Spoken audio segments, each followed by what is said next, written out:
Your company just spent thousands, maybe even tens of thousands on leadership training. The slides were slick, the keynote was inspiring, and your managers left the room nodding like they had just discovered the secret to the universe. Fast forward 30 days, and nothing's changed. Employees are still disengaged, managers are still drowning in busy work and leadership. Well, let's just say if that was a test, most would be still stuck on the first question, the one that says, name? And that's what we're talking about today on Marc Haine Live.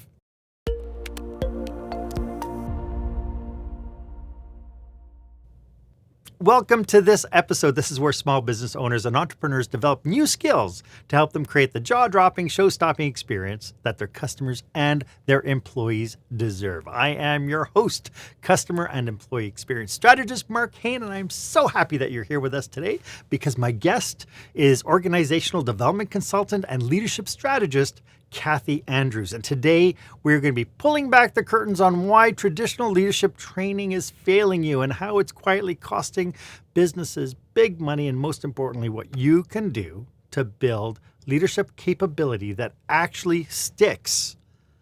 I do have one simple request though. If there's somebody out there within your circle who could benefit from the insights that we're sharing today, please do them the favor and pass along a link to this episode. Knowledge is power, but only if we share it. And I know you probably know somebody as you're going to tune in today and think, oh, I think Jim could really benefit from this. So do him a favor. Send Jim a quick little email or social media post and say, hey, Jim, check this out.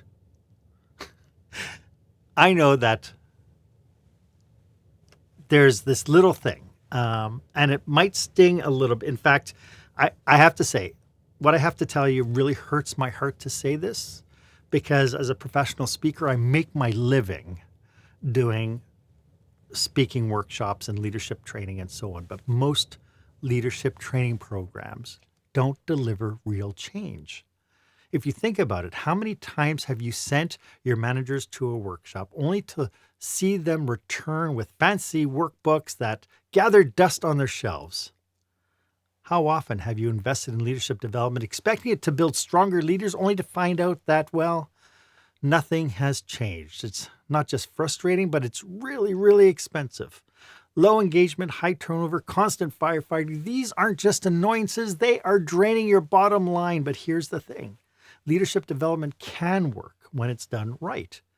When it goes beyond the check-the-box training and actually shifts behaviors, mindsets, and results. And so that brings us to our question of the day.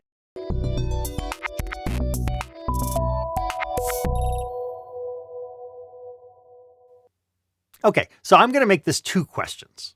How much is ineffective leadership training actually costing you and your business? Taking it a step back, how much is not training your leaders costing you? Because there's a cost to that as well. I'd love to get your input and I'd like to make you part of this conversation. So why don't you share this episode on your favorite social media platform, hashtag it Experience Leadership, put your comments down because I'm sure the world would like to hear your experience as well. As I mentioned today, my guest is Kathy Andrews. Kathy isn't just another leadership consultant. She is a game changer in the world of leadership development. She is the founder of Cinga Leadership, and Kathy has spent 25 years helping Fortune 500 companies and high-growth organizations build leadership cultures that actually drive results. She's worked with powerhouses like Lululemon, TK, Menthrax, and Canfor, equipping leaders with the skills and the mindset to create lasting change, not just for the day, not just for the quarter, but over the long haul. Kathy's expertise isn't just theoretical. She lives it every single day. After burning out at a high-level global HR role at just 34, she rebuilt her career as an organizational development consultant, leadership strategist, and in the process has created leadership development approaches that she wished existed when she was in the trenches. Today, she's here to share exactly why most leadership programs fail, what companies are getting wrong, and most importantly, how to build leadership capabilities that actually stick. Kathy, welcome to the show. It's so great to have you. Thank you so much, Mark. Really delightful to be here, and what a wonderful introduction. Looking forward to chatting. Yeah, it's funny because on the show I've talked a lot about the importance we have to train our leaders. I do believe that most leaders stepping into roles are what I call incidental leaders because they got promoted because they were great performers and we lob them into a leadership role and they wallow and they suffer because they've never been trained. But at the same token, there is good training and not such good training. So first and foremost, how do you serve your clients? What are you working with them on? What kind of clients are you kind of helping? Yeah. Well, I think it's really I don't disagree with the fact that we need to train our leaders.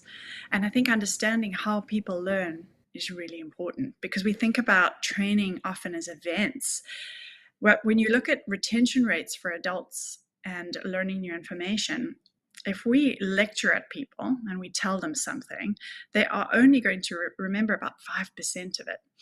If we perhaps throw in a bit of a PowerPoint and they are able to read and listen to us, retention rate goes up to about 10%.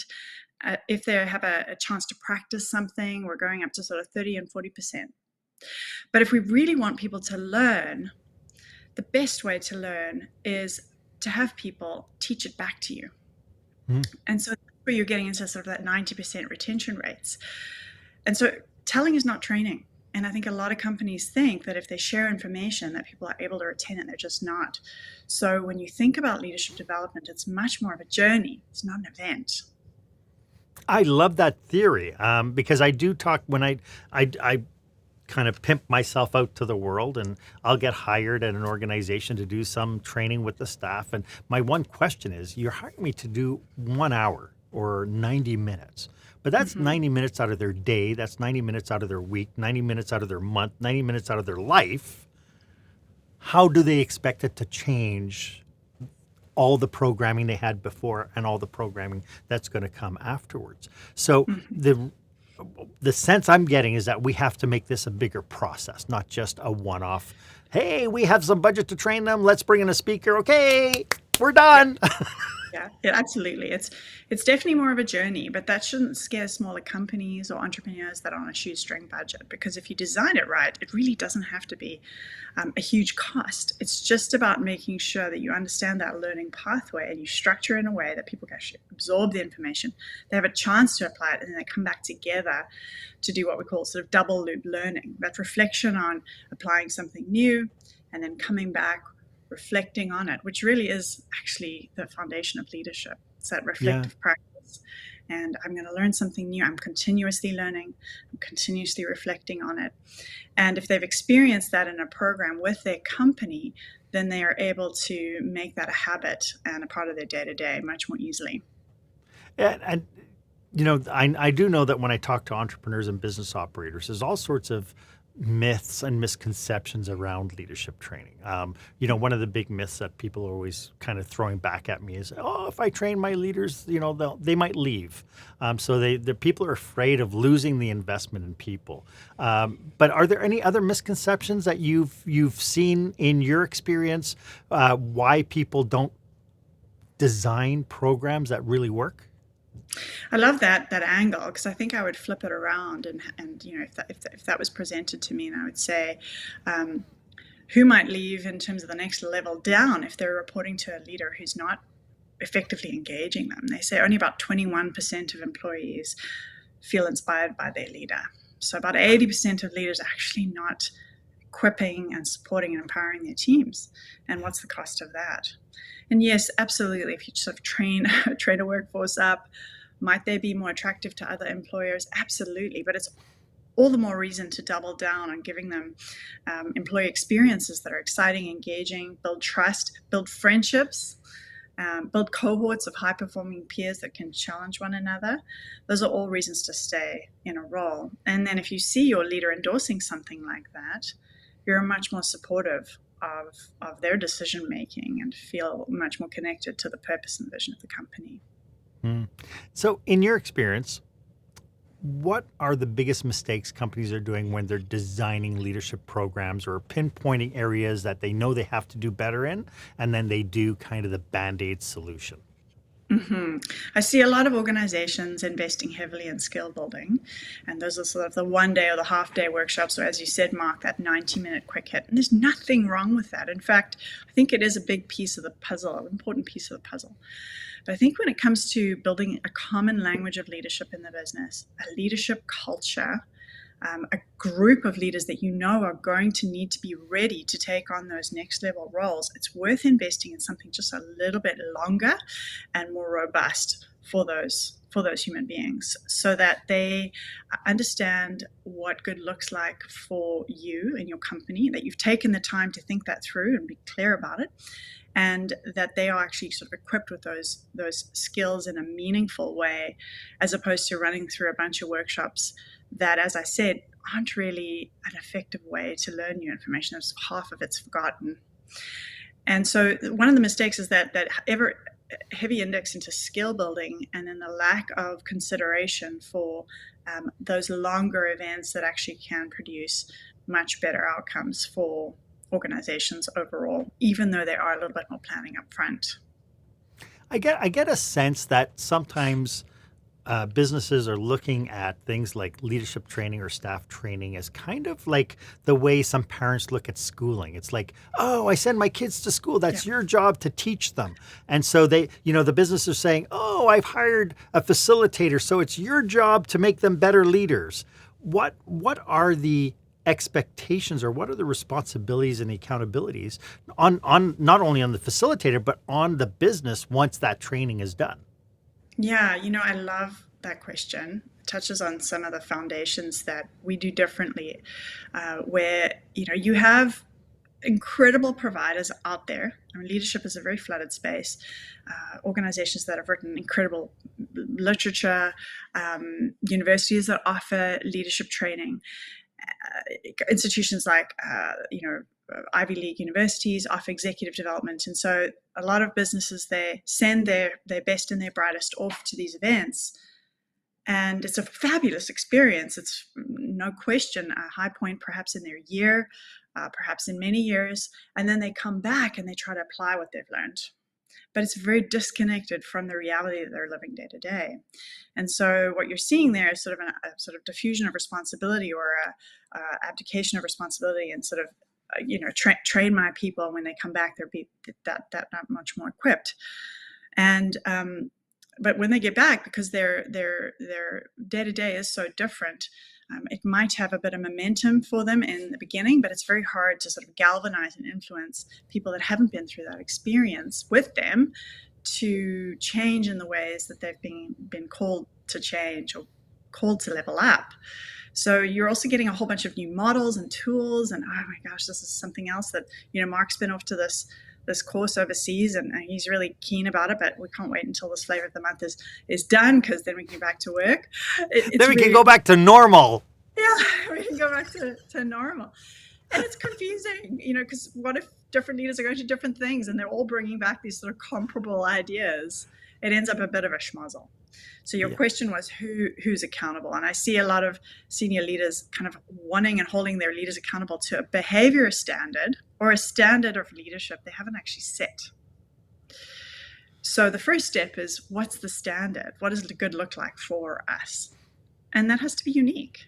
Yeah. Is there overlap? Yeah, sure. But it's important that you take a stance on what good looks like for your organization. And so part of it is, if you send somebody off to a conference and expect them to come back being able to define good without having the resources and the infrastructure in place, and even the systems in place to be able to evolve your culture, then you're relying on one person to be the flag waver and everybody else hopefully to follow, which I don't see that that's like the best use of how we instigate change. Absolutely not. And I think that there are certainly some roles in organizations where, as a part of their core remit, that's the job. Like, you want to be sending people out to gain information and ideas in conferences. Those are all good things. But then you have to be realistic upon re-entry around what sort of change you're looking for that leader to lead. So people that are in the OD and HR space should most definitely be going out and understanding best practices and world-class programming, bringing that back. But they are the stewards of culture in a way, and so you'd expect them to be then introducing those ideas in a way that's going to stick. But if it's your CFO or your CMO that's introducing those ideas, it can be a bit of an uphill battle. It's not impossible, but again, it's like, do you want the entire company to get on board with these ideas? Then the entire company, or certainly the leadership subset that you want to be changing and leveling up, involved in it. Yeah, it's interesting because I do see that I've sat around board tables where department heads were sent off to a conference, and it's like, okay, well, you go off to this conference, you go off to this conference, and then when you come back, come and teach us everything you've learned, and then we'll put a strategy plan together on how we're going to implement best practices. And then they all come back, and it seems to be shallow. It seems to be not very focused. How much of leadership training needs to be part of the overall strategic plan? I think it's absolutely connected, which is why I love the idea of bringing leaders together for an extended period and then involving senior management. You asked me what mistakes people make. We talked about over-indexing to skills and perhaps sending people away and introducing too many different ideas at the same time. Another mistake is they fail to involve senior management. They are critical because they need to kind of bless the content, but also it's an opportunity to show up and embed critical strategic focus areas, drivers, kind of bring updates in real time to the table and to those leaders, and then have an opportunity for those leaders to engage one-on-one with those senior leaders. So I think it's absolutely, if you do design a bit of a cohort model program, there's definitely a place for strategy and for engaging effectively with what's most important. Yeah. I'd love to dig into some really concrete examples and solutions that people could look at their existing environment right now and be able to take what we are talking about today and actually apply it to their business. And we'll get to that right after this. When the spotlight shines on your business, are customers applauding or yawning? In other words, how is your business performing? Make your business a star with the new book, Lights, Camera, Action, Business Operational Excellence Through the Lens of Live Theater by Marc Haine. Marc uses his business and acting experience to help you see your business like a live show, so you can create a performance your customers will never forget. Buy Lights, Camera, Action today at your favorite online retailer or directly at marchaine.com. Welcome back. I am here with organizational development consultant and leadership strategist Kathy Andrews. And we are having a really great conversation about this whole idea of training leaders to become better leaders, but then also being able to affect our culture as a whole. I think maybe one of the questions that popped into my head was this idea of training leaders versus developing leaders. Can you walk us through the difference between the two? Yeah, so training leaders would be something that conjures up for me a bunch of tools in the toolbox. You want to train leaders on things like conflict management, leaders, coach, providing effective feedback, performance management. Like what are the toolbox of a leader? Communicating effectively, managing poor performance, setting up a compelling vision, planning and priorities. There's a whole bunch of things that we know make leaders more effective. And so training leaders piecemeal on those skills is a great approach, but it's definitely not the only thing needed if you're trying to transform your culture and if you're really trying to develop your pipeline of best and brightest leaders to take on greater responsibility. Leadership development, however, is a lifelong journey, and I think companies can do really well to support leaders in accelerating their development through a longer leadership program that takes into account their day-to-day reality, happens over a longer period of time, perhaps 6 months, 8 months. I see companies do a year, but then even throughout their stages of their career, they have different options to add to their career development plan and skill set over time. And so that is definitely a bigger strategy, but I think we see much stronger outcomes over time and training that really sticks as opposed to sort of just gone 30 days after you take the workshop, as you said, Mark. Yeah. So would it be fair to say that there's like formal processes, formal training and formal development, and informal training and informal development as well that Hmm. that helps create more of a balance? Yeah. I think the simplest way to think about development is that only about 10% happens in formal training. So that would be a workshop or conference, like we were talking about earlier, reading a book, sort of formal training. About 20% of learning and development happens through coaching and mentoring, and about 70% happens on the job. So, whatever you design needs to take that into account and make sure that you are considering the other aspects, not just the formal in class time. And you can design those formal in class skill buildings with pre and post work so that you're accessing some of those other pieces, or you team them up with a coach, or you make sure the manager is involved, because all of that produces better sort of stickiness and Hmm. accountability for the learning. um, but then the longer leadership programs, that's where you would see an involvement of a coach or a mentor, but also some real life, what we call some action learning projects, which are business problems you give participants to solve as a part of that journey. And we see great outcomes with that approach. Where does things like in Canada we have Tech Canada, and in the States there's Vistage, which is these peer kind of leadership groups. How do they fit into the equation in helping leaders understand where their capacity is, but also building new capacity? I love the peer mentoring model, and I think it has a lovely place. When we run cohorts, we always have a peer mentoring component, so people are working together in groups, but there's a peer learning little roadmap, a separate learning pathway just for those groups, so that they get to know each other, they support each other, they've got an accountability partner, and those relationships are fostered and nurtured throughout the program. You're also seeing peer networks just stand up independently of any kind of formal training as a mechanism to build cross-functional relationships and leadership development. And we offer those where you have a facilitated peer cohort that meets, let's say, 8 times a year. It's got a structured agenda, and they sort of support each other in leveling up in all sorts of different areas. Can be very effective. And then, similar to what we were saying, send somebody out, then there's peer-to-peer networks that exist where you're meeting cross-company, and that also has some wonderful benefits. Again, those leaders learning something outside the company's great ideas. Just be realistic in terms of their re-entry and their ability then to influence what they're Mm. learning in other companies if it's outside of their core remit. Right, right. It can't just be like, okay, you have the knowledge now, just use your magic wand and change everything. No, no, and I see it again and again. It's Now, yeah. I'm really concerned in the state of leadership today.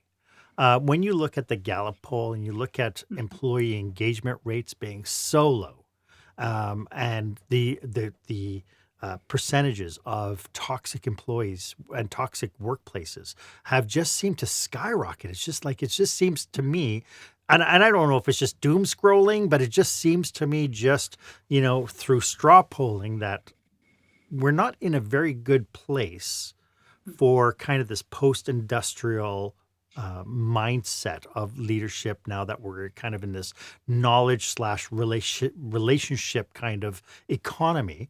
And I just don't understand how the tables haven't turned yet. What's going Yeah. on, do you think?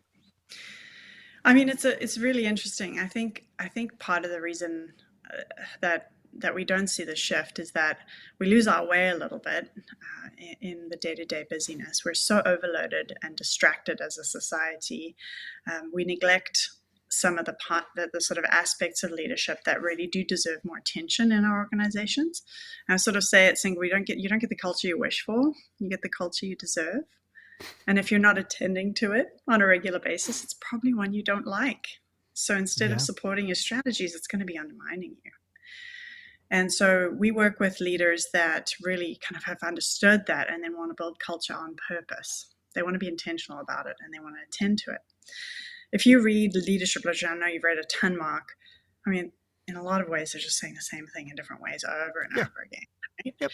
We do this very simple exercise in our workshops where we ask people, make a list. Best leader, what were the characteristics? Worst leader, what were the characteristics? I've done this with thousands of leaders. Like Yeah. 80 to 90% of those lists are identical. So what Yeah. gives, right? Yeah. And so my sort of synopsis is that it's not new information, but because we're distracted, we need reminding. It's common sense, not rocket science, but it's not common practice. So how do we make it common practice? Mm. Yeah, but I still see lots of leaders out there still bent on the industrial age of carrot and sticking their teams. They still think, dangling a promotion or a raise over people's heads is a great way to lead. I do see leaders like had one interaction with a leader and where he was publicly chastising an employee. It's like, and I pulled him aside. I said, "Why would you do this?" Well, that way everybody else knows that this makes me mad. And it just makes my heart cringe. It makes every fiber of my being cringe. And so we know that there's bad practices out there. So why aren't we smart enough to turn around and say, you know what, Kathy was talking about this. Maybe we should bring her in and come and help us a little bit with this stuff. Yeah, I don't have, I don't have a perspective on sort of why it's not overall sort of why we're not improving. I do see glimmers of hope, and I see more and more organizations prioritizing culture and leadership more so than I would say 15 years ago. I remember I was put in my first leadership role very young at 23, and I was just rolled into it, like you said, sort of by accident. And I went off to a bookstore called Chapters at the time, and I read The 1 Minute Manager, and I tried to apply it all the next day on my own, not very successfully. But Donna, I'm on chapter 4. You're supposed to behave this way. Yeah. But then I was, really privileged to be able to work with a bunch of different organizations that did prioritize it, and you see great results. So I think there's, if you look across the sort of spectrum of organizations, Fortune 500 and even smaller businesses, there are lots of companies that are paying attention to this, and they're realizing the benefits. The ones that don't, I think they're paying for it. They just haven't realized it. Yeah. And what I find very interesting is that a lot of times when I talk to these organizations, they're doing things like they're blaming employees, they're blaming the economy, they're blaming all sorts of stuff, and they haven't had the humility to actually look internally to realize that everything that we're doing is coming from the leader first. It's contributing, yeah. So it's sort of just meeting people where they're at. Everybody's on a different journey with this, and you have to be make sure that you're working with. Leaders need to be receptive and open to taking a look. And often, if leaders are defensive or sort of publicly shaming employees or still practicing things that are really getting in the way and they haven't recognized it. They're not calling us just yet. Yeah. And I think it's until something, really catastrophic happens, like a company reputation issue or, some really awful review on Glassdoor that hits social media, that people sort of realize they need to turn around, pay attention to it. And often that involves the senior leader doing some self-reflection and understanding that they may be contributing to the problem. So for a business or an organization listening in, that they turn around and they go, you know what? I think she just described us. What's the first step? Oh, well, we definitely love to talk to organizations just at that stage, because we get really curious and find out, what the reasons are, and then can tailor the approach. But the first step would be thinking about, have I been clear on the standard of leadership and what good looks like for my leaders? Is that clear to every leader, every people leader, and every individual leader for that matter in my organization? If it's not, then you may want to consider going through a bit of a process to define that. And then once that's defined and that's clear and that's showing up in all the right places, like performance management or the places where you're interacting with employees on a regular basis, even your one-on-ones, have you trained to that standard? How are your leaders performing against that standard? And then how can we support getting there if they have gaps, closing those gaps? And that's when we think about some leadership development and making sure that was designed thoughtfully so that you get the outcomes that you want. For the people tuning in, if this is resonating, how can they get a hold of you if they want to chat with you? Yeah, thanks, Mark. We are available at www.cingaleadership.com, and it's spelled Cinga, leadership.com. Right on the homepage, you can book a 30-minute call with us for free, and we'll just talk to you about what's going on and see if we can add some value in that call and beyond. Love that. And again, it takes a semblance of humility for people to say, I have a problem and I've tried to do it my way for so long. It's time for me maybe to ask for some help. And so coaching is not a weakness. Needing coaching is not a weakness. No, Maybe it's not. if it Everyone was, needs a coach. I need a coach. Everyone yeah, needs a coach. Yeah. yeah. Um, so this whole focus that you have on creating leadership that lasts, the key elements that makes leadership development truly effective. You mentioned having them teach it and so on. Again, is this something that people can learn on their own? Is this something that they definitely need to bring in outside help in order to try to shift that needle? Or how do they get started once they defined, I have a problem? We're sitting down, we're realizing that we're seeing all the symptoms. We're seeing the employee turnover. We're seeing the lack of attraction. We're seeing the Glassdoor reviews. We know we have a problem. And we're looking at, being able to define kind of the leadership roles. Sometimes we don't even have the capacity of being able to define that adequately. Yeah, absolutely. So you don't need consulting to support you. I think the key is, do you have capacity internally to bring some focus and attention to it? It often sits with HR or your people and culture function or whoever is overseeing that. And I would say the steps would be clearly define what good looks like, a leadership model, or make sure at least you've got some core values that you can work with, because it's a lot of this is behavioral. It's not what you're focused on, it's how. So is that clear? And then have you trained it to that standard and actually set your team up for success? And if you haven't, then there might be a pathway to train. And that could be done more on a sort of shoestring budget. And you could definitely leverage things like LinkedIn Learning or some external providers, as long as that roadmap, that pathway is customized to your needs and is something that the entire team has rubber stamped and aligned on.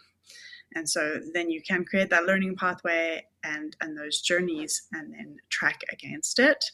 The integration, though, is key with the day-to-day activities. Things like performance management, things like even your one-on-one meetings are good times to reinforce it. And if you've got career development planning in place, that's a great tool and mechanism to lock some of this in. If you do, yeah, go ahead. So you mentioned human resources, HR. In many different organizations, I've seen that HR is not being used to its full potential. I see that HR they're the benefits manager, they're the performance review czar, and so on. Is it just my experience, or is it that human resources as a whole is not being leveraged properly in most organizations that have these leadership challenges? I think it's a common problem, especially with small to mid-sized organizations, because HR is essentially hired for the tick and flick stuff, hiring, firing, pensions, and picnics, as opposed to organizational development, which is that. training, equipping, proper onboarding, proper management performance, team alignment work, and then leader development succession. I saw that there's all of the employee experience or journey with you, but that's where you're seeing leaders either develop and stay and retain and strive for that next thing, or they're short-lived with their tenure and they're on to something else because you haven't taken the time to really focus on that employee experience. So I see it in small to mid-size, but I also, it's also something that if you are smaller, those parts of the journey can be quite effectively augmented with external consulting. Yeah, it just always floors me when I see that people have HR managers in place and they have all these challenges and they're not tapping into the expertise and the capacity and the capabilities that a trained HR professional brings to the forefront. And so we end up pigeonholing, first and foremost, we're pigeonholing HR people within a job description and not leveraging them as being the kind of conscience of the organization and being there to be kind of the leadership coaches to help leaders develop better skills. Right? Yeah, and I think we got to. I think HR sometimes gets a hard rap. They're different. They're different people.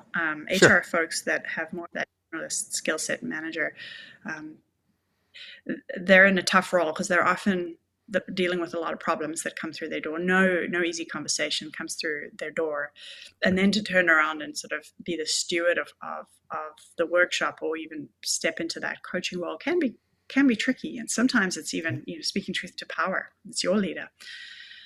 So I think definitely the responsibility and accountability it fits with HR roles in most businesses, and then it's how do they resource around them or design things in such a way that it lands well for their audience. Yeah. And it's definitely a key part of that space. Well, and it's definitely a resource that people have in these small, medium-sized businesses. If you have an HR person, it's definitely a resource that they can definitely leverage as a first step to say, let me tap into what you know, because it's Yes. more than just more than the benefits and the payroll and all that stuff that they have that they're relegated to, right? 100%. And that's why you've seen even a change of the brand of human resources in a lot of companies from HR, which means Yes. human resource, to people and culture. And I think that's Yeah. the deliberate shift so that that we're thinking about that space in a broader, more holistic way. Love that. I love that. Hey, when we come back, I'd really love to talk about some cautionaries and some pitfalls that people should be aware of, because I'm always sensitive to the fact that there are people who will take this information and they'll go back to their teams and say, we have to behave better and we have to do something different. And so I'd like to talk about that, and we'll get to that right after this. When you're delivering an important speech to a huge audience, it's easy to lose your place or go way over time. Give yourself an advantage with the Pro Speaker Presentation Speech Timer app. No more checking your watch or calling for time. The Pro Speaker Presentation Speech Timer app keeps you on track with easy-to-see timers, even changing color for visual prompts during your speech. And you can set audio cues to practice or set it to vibrate so you don't even have to look. Be the pro you know you are. Download the app at speakerpresentationtimer.com. Welcome back. I know I'm having a great discussion. I hope you're getting lots of value from it as well. As you could tell from our discussion today, you can tell that Kathy and I are deeply dedicated to supporting business leaders just like you. So if you're in the midst of planning a leadership retreat or an industry conference, you're looking for some amazing content, or you just need some expert guidance, we're just a message away. Feel free to reach out, have a conversation about your unique challenges, help discuss what you need to overcome some of your challenges. We're here to collaborate and to help you achieve your goals. And you can go into the comments and you can see all our contact details. Don't be afraid to reach out. Be that leader who's got the humility, says, I don't have all the answers. I just want to pick somebody's brain and make it happen. So, Kathy, if someone is listening right now, realizing that their company's leadership strategy isn't working,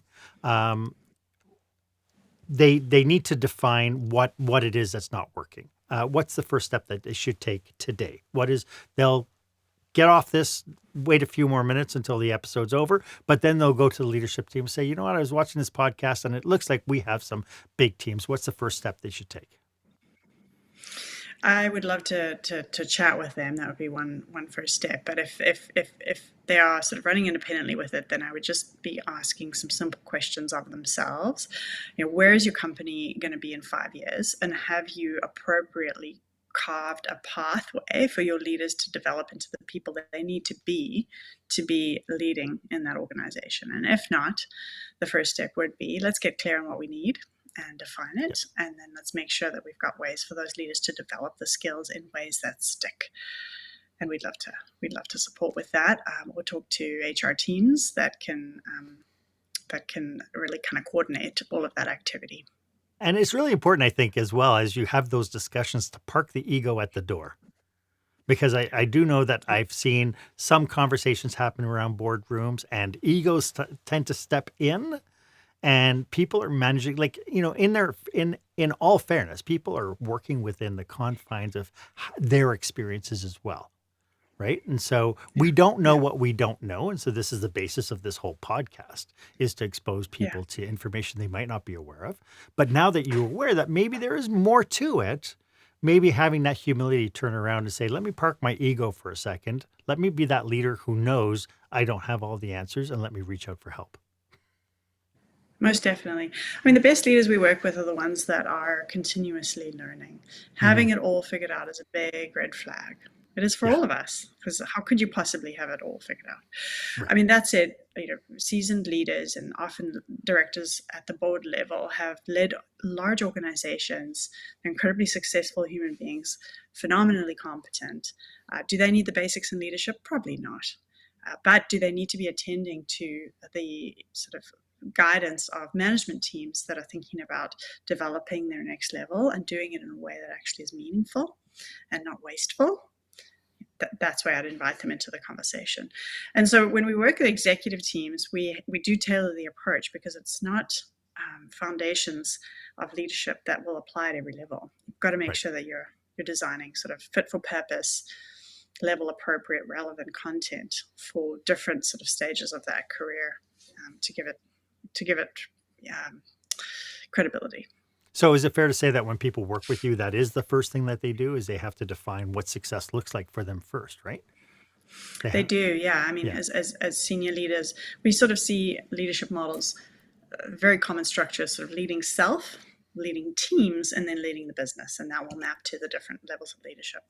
Bigger organizations, public sector, they will tier their leadership models in a much more layered way because it changes at every level. But for smaller organizations, honestly, that's overkill. And just the basics of what good leadership looks like at a level is plenty and a great start to differentiate you from your competitors. Because there's a lot of small to mid-sized companies that are not attending to this. And I think it's to their detriment as they scale.